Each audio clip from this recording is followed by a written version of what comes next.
All right, and there's the peppy music. Welcome to the show. I'm Alan Levine from Open Education Global, coming to you from the middle of Canada, and I'm really excited to welcome Carmel O'Sullivan, who's part of our conference planning team, and especially so much to invite Siobhan Leachman, who's one of our keynote speakers. And we had a few jumbles there to get started, but here we are live. Carmel, how are you doing today? Give us a shout out and what's going on at noontime in Australia. It is really warm in Australia. It is still technically winter today and tomorrow, but it's like 30 odd degrees. So it's really, yes, unseasonably warm. But yeah, it's lovely. It's lovely. We're about to head into the Carnival of Flowers time in Toowoomba. So it's a beautiful, everything's bursting into flower and it's lovely. Yeah. Nice. And coming to us from Wellington, just across the ditch, as we were just describing. Ours is not such good weather. At the moment, we've got a southerly coming through, or is it a northerly? Either way, it's very windy in Wellington, living up to its name, and rain. But it was a beautiful day yesterday. We had orca in the harbour yesterday, so that was pretty amazing. Yeah, wow. Trying to one up you on the nature biodiversity.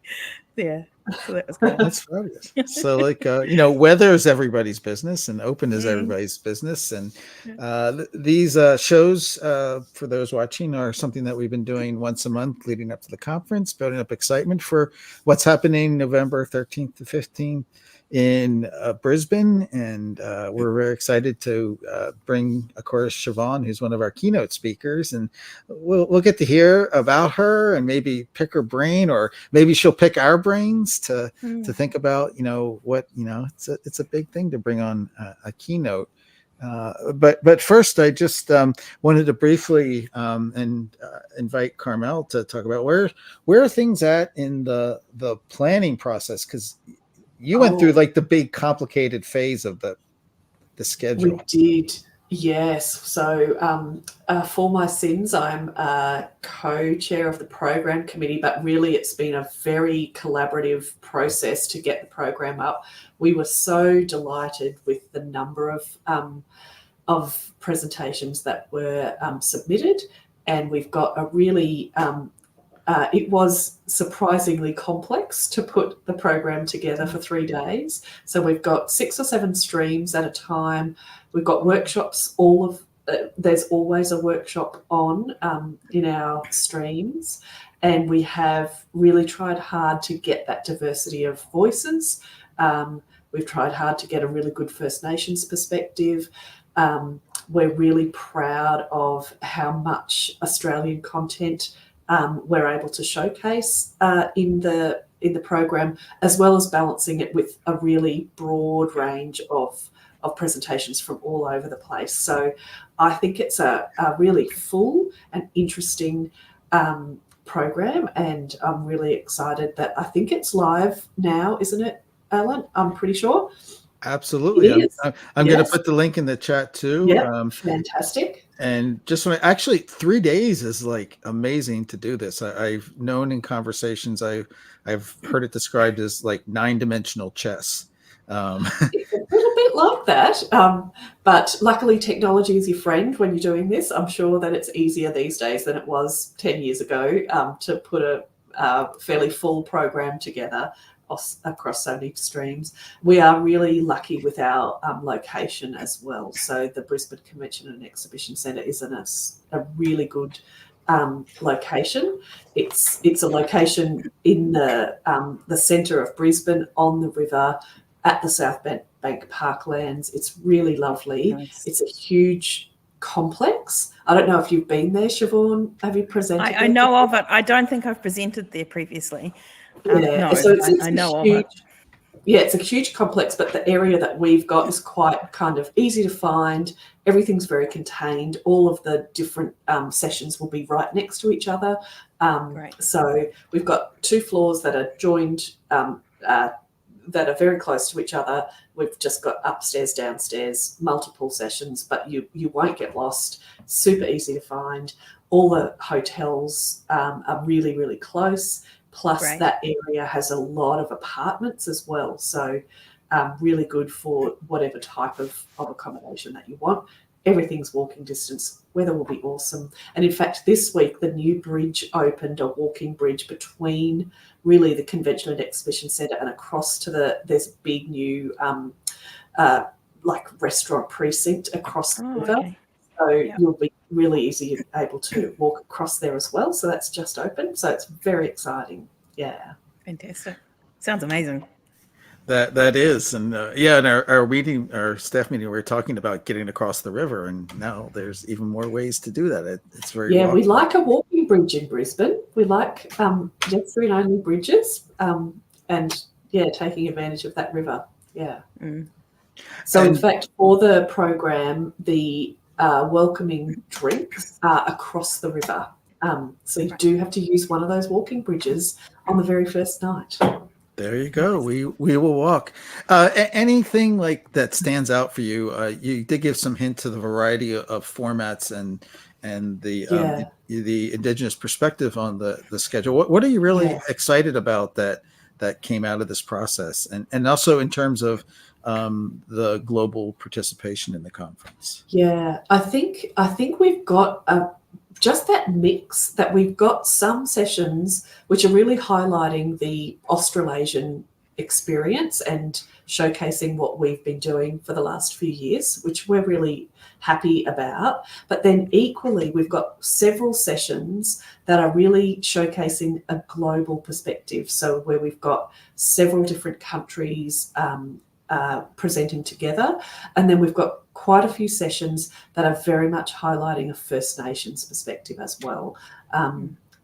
So I feel like we've got that balance between showcasing what exciting things are happening down under for people who haven't had much exposure to what we're doing, but then also being able to see this cross-section of things that are happening all over the place. The other thing that I really like is that we have set up one room. We've actually set up two rooms that can be workshops, but one room is workshops all of the time, so that you will always, if you want some, and we've got workshops that are really addressing people who are quite early in their understanding of open education, as well as workshops for people who are more experienced and wanting to really dig deep. So I really like the fact that it's quite there's the opportunity to be quite hands-on in terms of how you experience it, or you can be quite theoretical and, you can, it's everybody's business.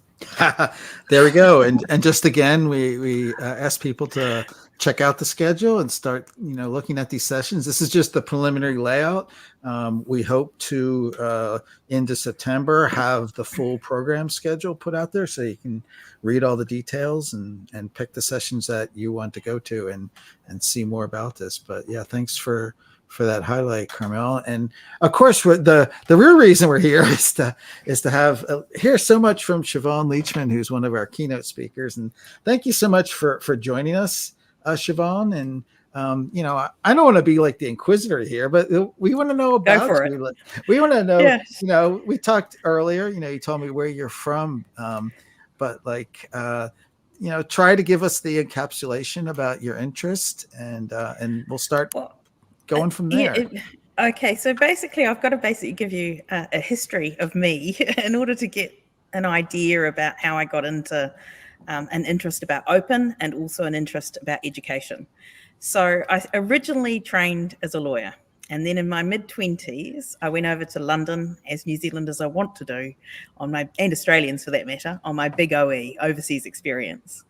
And I was originally going to go for 2 to 3 years, ended up staying for 5.5 years, and halfway through that, I decided to retrain, and I did a 2-year diploma by the Wine and Spirit Education Trust and became a fine wine manager. So I changed careers, and I just adored doing that in London. That was just the most amazing life experience because we were traveling, we were really enjoying our wine, I was selling wine, I was having the best time.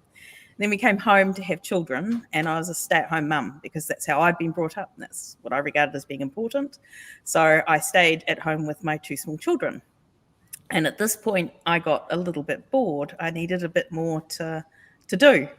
And so my adult education sort of continuing learning journey continued on when I started volunteering for the Smithsonian Transcription Centre. And this was the Smithsonian is a group of museums in the US. They had just started this transcription centre, and they were calling for public all over the world, citizen scientists, to help them transcribe a whole range of documents which were handwritten, and they needed them in a form that was digitally accessible and also could be machine read. And so I stumbled across this via my sister pointed them out to me, and I became addicted to transcribing. And I actually got really into biodiversity, so field notebooks. Now, I hadn't done biodiversity anything for years, not since probably fifth form, when I was about, 14, 15 at high school. So it was completely learning by osmosis, learning the whole procedure of transcribing. I got really interested in what they'd do with the transcriptions after, learned about data, learned about biodiversity, taxonomy, the history of science, this whole range of things you got exposed to by undertaking this type of volunteer work. And because I got into it so much and started doing my own research and some of the people that were being mentioned in these field notebooks, the manager of the transcription centre suggested I learn how to edit Wikipedia so I could actually put my research to use and start writing Wikipedia articles about these people that I was coming across and doing the research. And the research wouldn't have gone anywhere. It just was out of my own curiosity and interest.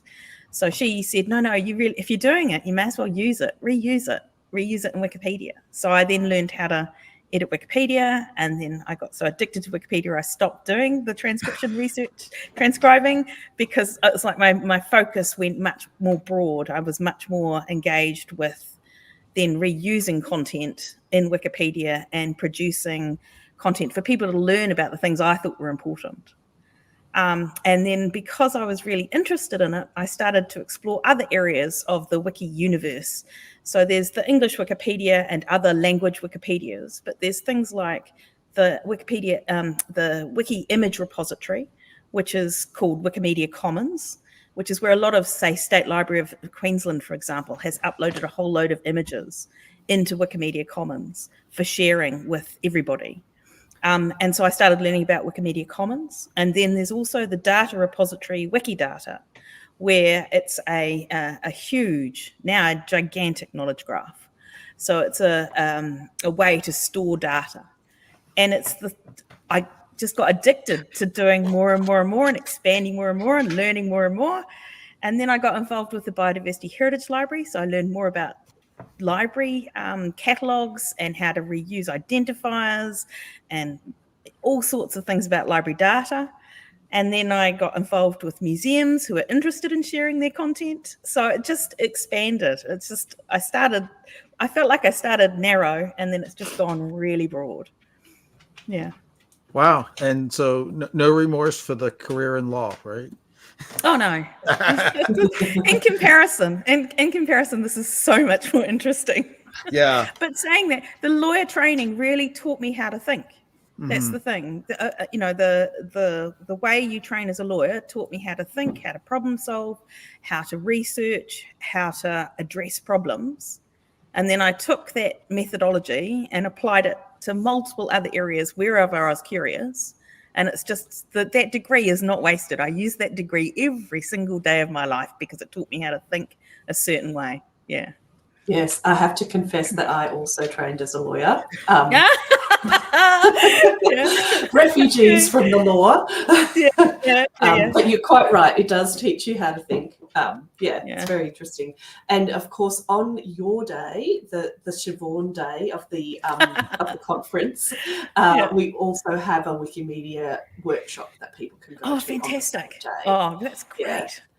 So we've got 3 invited workshops, and the Wikimedia one is on your day, so that we can really get people who will be. I actually saw you at Vala a few years ago. Can't remember what year that was. Was that that was 2018, 19? It was just before COVID. Just before COVID hit. Yeah, like weeks before COVID hit. Yes, that's right. I remember. And you were the talk of the entire conference. Aww. Like that, you can just see. I mean, absolutely true. Everybody was fangirling over you. Just the level of enthusiasm that you portray, which you've just portrayed even in 5 minutes, and just the commitment to really sharing knowledge, and which that's what open education is all about.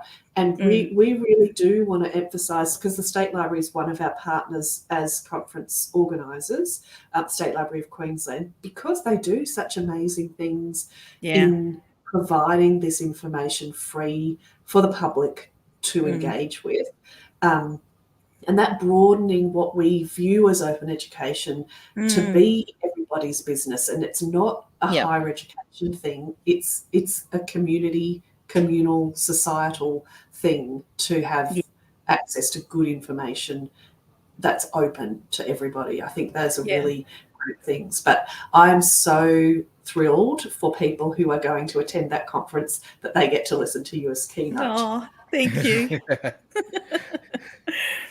Maybe can you talk a little bit about citizen science? And I mean, people could probably think about it, but like, what does it look like, and what are some of your favorite examples? Well, okay, citizen science to me is when members of the public engage with any sort of scientific activity that's eventually going to end up in front of and help scientists. Now, it could be organised by the scientists themselves. Say they've got a query that they need help with. For example, they want to know the depth of snow over a certain area of the US, and can the public go out and measure the snow when it falls?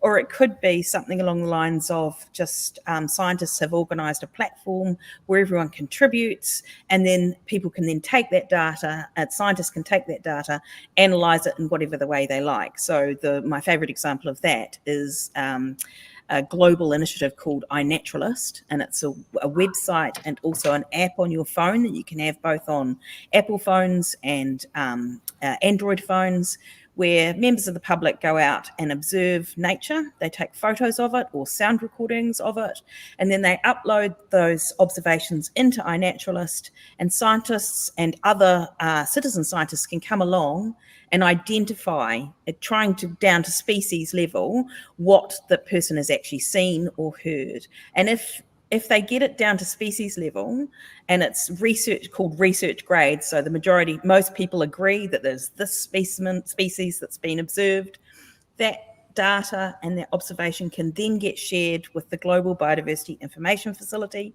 which is a global aggregator of both citizen science and also museum and natural history institution specimens. So all this aggregated data can then be searched for and used by scientists. So it's not us.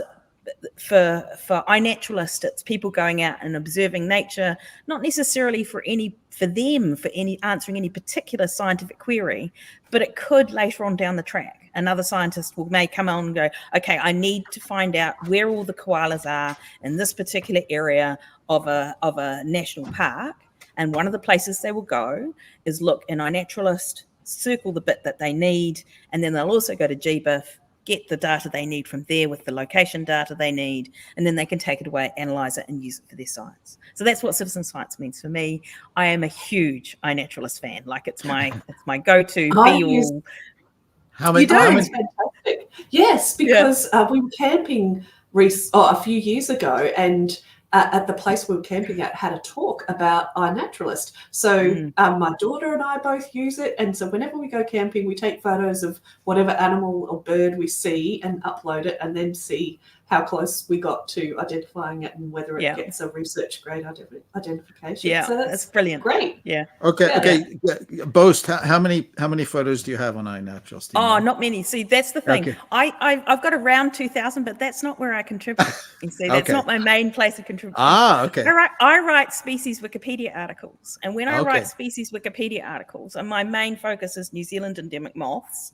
Don't ask me why. It's just what I ended up falling in love with. And so I write New Zealand endemic moth species articles. Those Wikipedia articles get ingested into iNaturalist. Okay. And so if you go to the species page on iNaturalist for any of these endemic moths, I'm still working through them because there's 2,000 of them, there and thereabouts, Wikipedia article will be on iNaturalist. And so when people want to try and identify what they've seen and they go and ask for more information, that's where you'll see that my Wikipedia article that other people contribute as well, that I will have helped write to be able to assist people identifying these moths and work out exactly what species they've seen. So that's where I tend to contribute. I do go out and do definitely go and do observations, but I'm nowhere near the most prolific person. I'm definitely not. But if there's a moth on my window, I'll be running for my phone. Where's my phone? Yeah. Where's my phone? Taking an observation because I can't resist. Yeah. I was just thinking like how much of the citizen science is enabled by the capabilities. A lot. Absolutely a lot. Yeah. It's now, I think it's revolutionized citizen science, having a smartphone or a phone that can do GPS. It's amazing. Yeah. Right. And so going back, when you mentioned, I'm so glad that you mentioned Wikidata. I've been keenly interested. I'm still like a beginner. And Wikimedia Commons, I think, is such a great entry point. A lot of times people get focused on the article part. And so what are your strategies for getting people who are brand new to kind of take that first step? What's the best entree point? It depends on their motivation. So for me, if it's a photographer who's really interested, then obviously I'm definitely going to point them to WikiCommons, because they're people who can take good photos, good quality photos, are desperately needed. But if it's someone who's more data focused and they want to share their data, then I will start by introducing them to Wikidata, get them manually editing first, because Wikidata is different from, say, a museum collection management system or a library catalogue. It's linked data, it's linked open data, and people there's a community ethos about it, where the community works out how the data is going to be structured, and it may not necessarily be the same in other communities, like the library community or the galleries, libraries, archives, and museums community. But once they get their head around the linked side of the linked open data of Wikidata, you can just see the light bulbs go over their head, their eyes light up, and they're off. They're contributing. Yeah. And isn't there's something so special about, say community and so easily, but you actually don't see much of it necessarily from the normal views of Wikipedia, how rich that community is. No, I don't think people understand exactly all the labor. And it's not just the labor of writing the articles, it's the people who do the templates, who make the nice info boxes, who do the categories and make sure the categories are properly done, who run the bots that fight vandalism, for example, who make sure that there's just so much that goes on behind the scenes, the debates amongst the community as to how to do things. And it can seem very pernickety and minor, but sometimes these are quite important decisions, which may seem minor to some people, but are major to others. So, there's debates. So long as you just be polite and nice and kind and type like you're talking to a kitten, everything's fine. That's good. We might use it as a quote. How is the Wikimedia, ecosystem doing for getting people new into it? I think we're getting better and better. There's still progress to be made. There's still definitely a bias in the community. It does tend to be male, white, community editors, but plenty of people are trying to change that. And also it also is global north, very centric. So, and again, we recognise that and we're trying to change that. So there are issues, but there are also solutions. And instead of issues, I like to think of them as challenges and ways to overcome those challenges. Yeah. Yeah. I have to admit, there's so many corners and interesting parts of the whole system as well. And I just, one of my favorite things to show people is to listen to Wikipedia, where it's generated as audio. I love that. I listen to that when I it's the top. Hat Note or something like that. Yeah. I listen to that when I edit sometimes, because Yeah. it just immediately puts me in this lovely calm space. It's just Yeah. so nice. Yeah. It just makes it feel alive. So let's talk about the conference and you're thinking about it. Like, what came to your mind first when they said the theme is open as everybody's business? So, it just so resonated with me because I so agree with that theme. I mean, it's just absolutely what I believe. And it's a situation where when I think open is everybody's business, I try and convince people that open's everybody's business. And I also try and convince people that it should be also personally your business, as in if you should walk the talk. If you really think open is your business and everything should be open or shared generously, obviously there's some caveats to that, and I'll go about explaining that later. Then you should think about how that might impact your own life. So, for example, I have an open by default policy for everything I do. If I can, sometimes with collaborations that's kind of difficult, but if I can, I will openly license, if not CC0 license, everything I touch and do and create. I just push it out. You don't even have to attribute me most of the time, unless it's a collaboration thing where academics do need attribution. So there will be times when I will be producing content that is CC BY licensed. Anything higher than that tends to get me not actually wanting to contribute. If you require me to have a even more closed license than that. CC BY SA is about the extent of, because that's the Wikipedia license, for example, for sharing things. That's about the absolute limit of where I'll go for if I can get away with it. Sometimes just when you're dealing with academia, sometimes that's not always the way what you can achieve, but that's what I try. The other thing, open is everyone's business. I immediately thought of Indigenous knowledge and how some knowledge isn't for everyone. And so was thinking about, from the New Zealand perspective, I've been recently involved in a project where it was a project relating to research expeditions.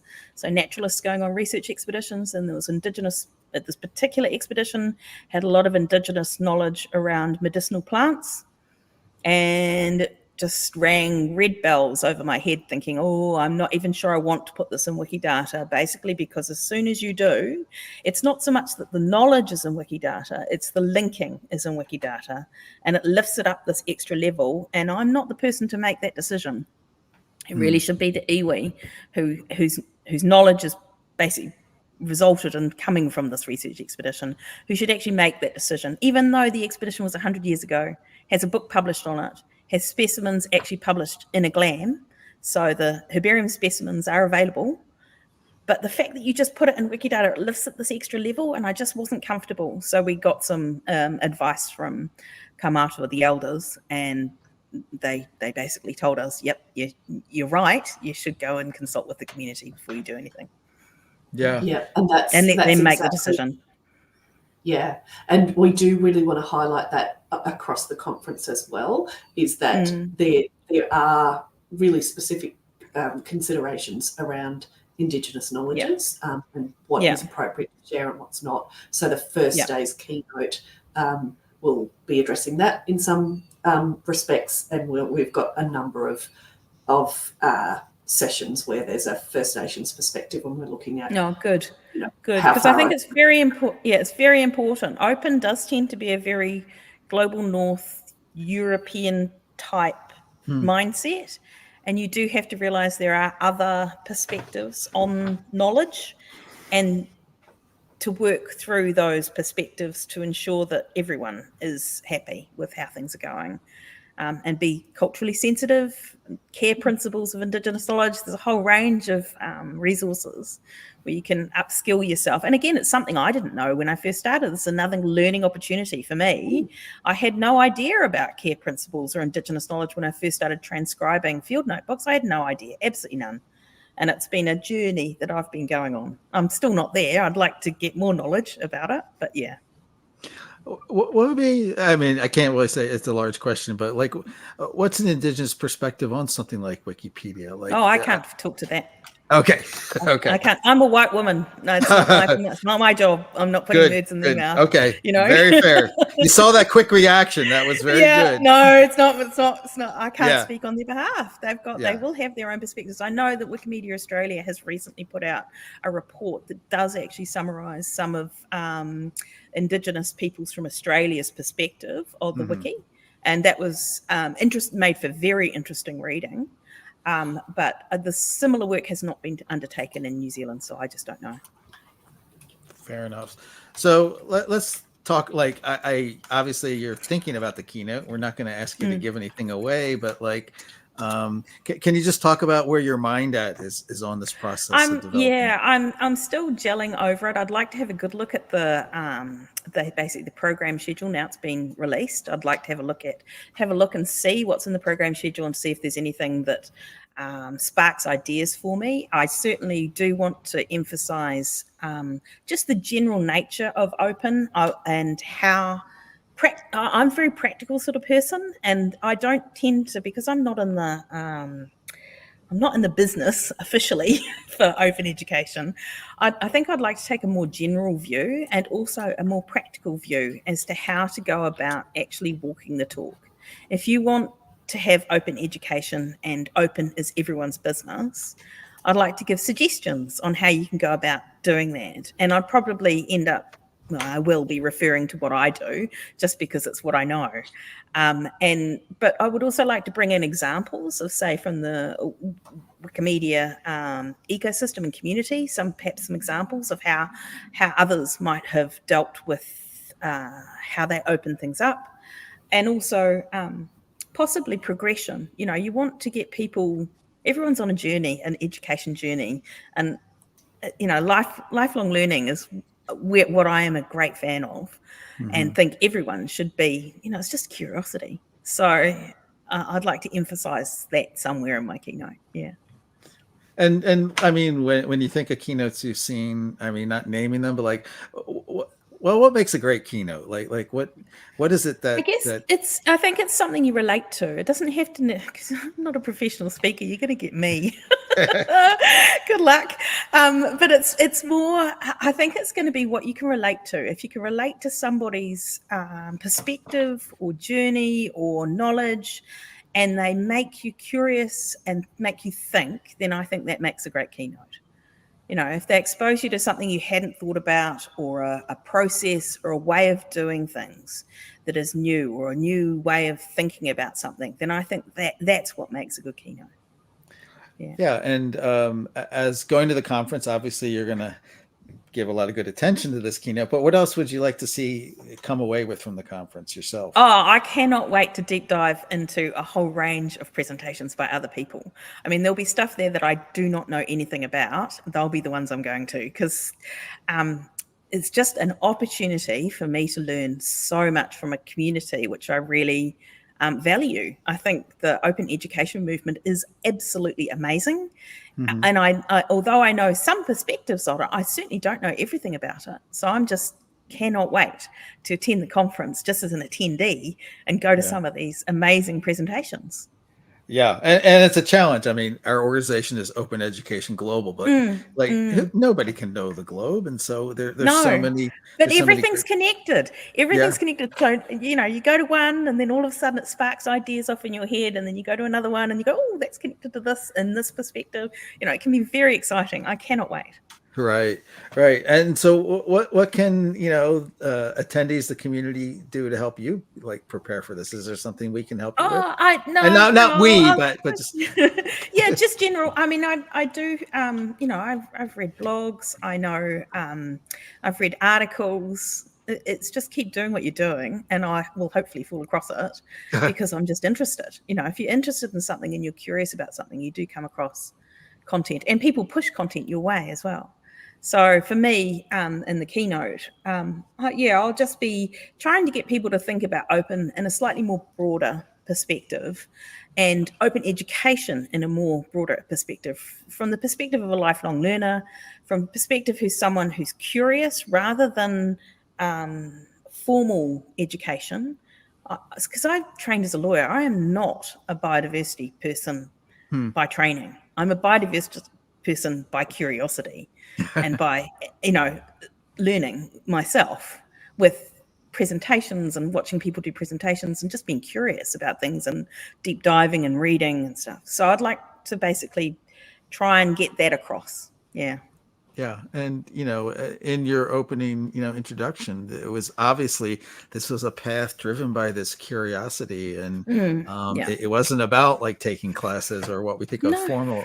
It was very informal education in biodiversity. Yeah. Extremely informal education, but an absolute passion. Yeah. Yeah. Yeah. Very good. This is going to be so exciting. Carmel, what do you think we should sort of ask of Siobhan or I think it's really tapping into, as I said, at the beginning, I think Siobhan just shows that enthusiasm for knowledge and knowledge sharing and curiosity about the world and how the world works. And so what better, I think it's fantastic to have someone who's not trained in a particular area that comes to your comes across your attention purely because they're passionate and curious and want to learn. So I think that just comes across so well in the way Siobhan speaks. So I think that's really good.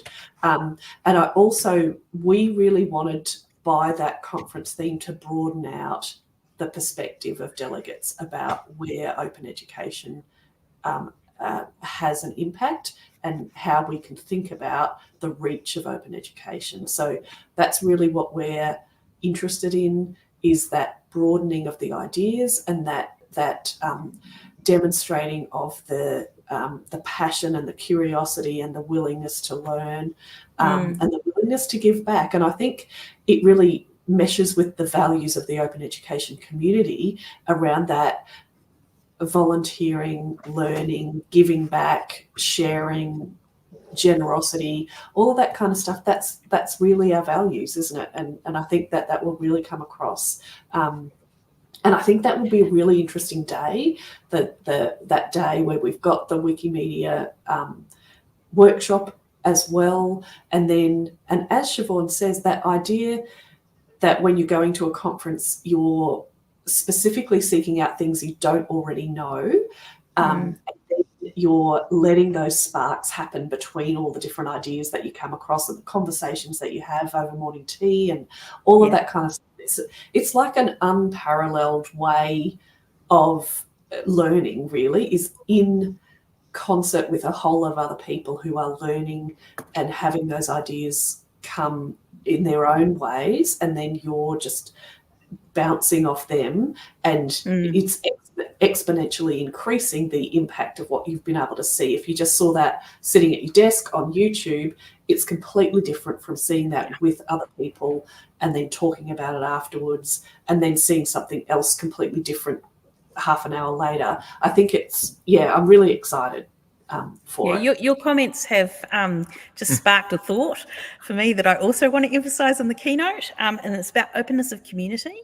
So I wouldn't be here, I wouldn't be presenting at this conference had the biodiversity community itself not been very open, very accepting and very encouraging of me. I've had invitations to co-author content, to write data standards, to keynote at Vala was as a result of Nicole Carney from the BHL Australia inviting me to consider doing that.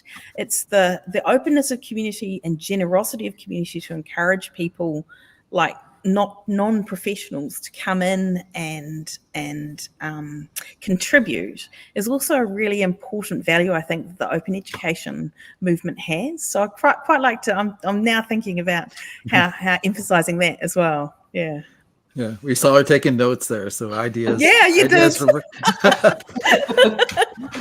I don't know if it's possible, Siobhan, the idea of citizen science and having a day when there's going to be the focus on Wikipedia, Wikimedia.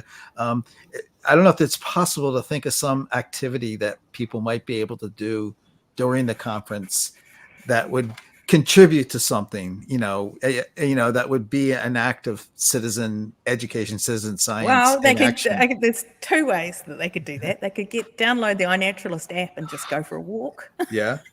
Australia, it's slightly more dangerous than in New Zealand, I must say, especially in Queensland. Don't prod anything you're not sure about, but, take photos. But there will be a lot to take photos of. I know. Yeah. I've been in Brisbane before. It's amazing. So that's one way that they contribute. Maybe we want to set up a biodiversity project for the conference. I mean, it's possible, and people can sign up and do that. But also during the workshop, I'm sure that the people who will be running that workshop will be very well prepared and able to train people on how to contribute. I know when I recently went to the International Botanical Congress in Madrid, which is a big once in 6 years gigantic botany conference, we wikified the conference. So any person who presented, anyone, because they published papers with it. So we made sure that, we're in the process, because there was 1,600 of them presenting.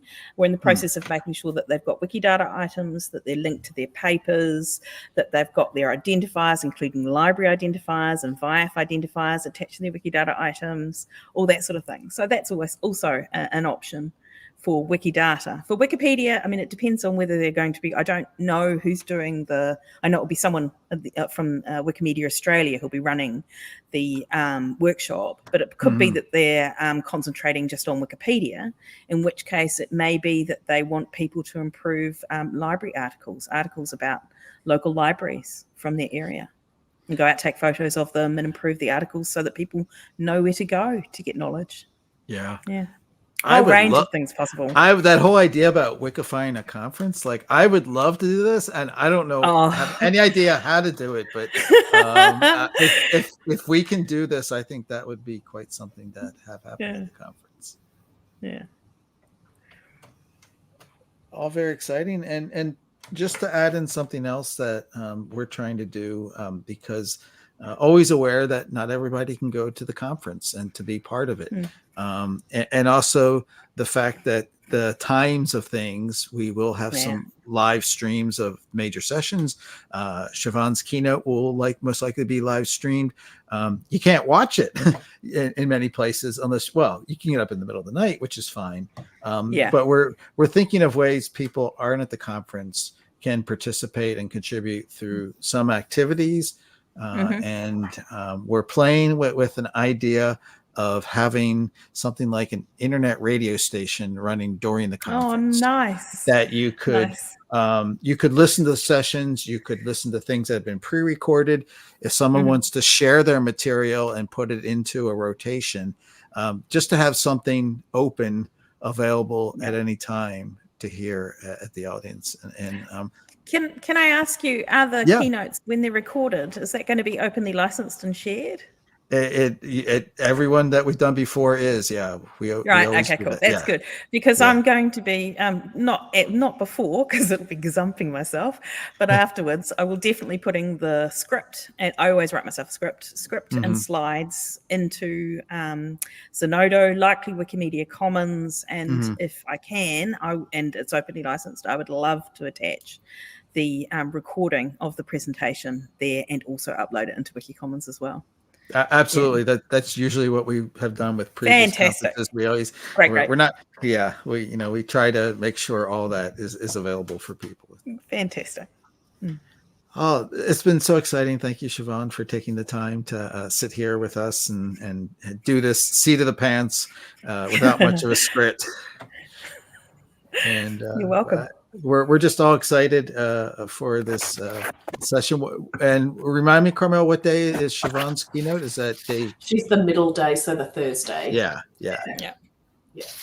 That's very good. So another reason for people to consider looking at their schedules and their abilities to go to the conference is to be there for everything, especially Siobhan's keynote. And it's just been a joy to have you here with us. Thank you. Oh, thank you.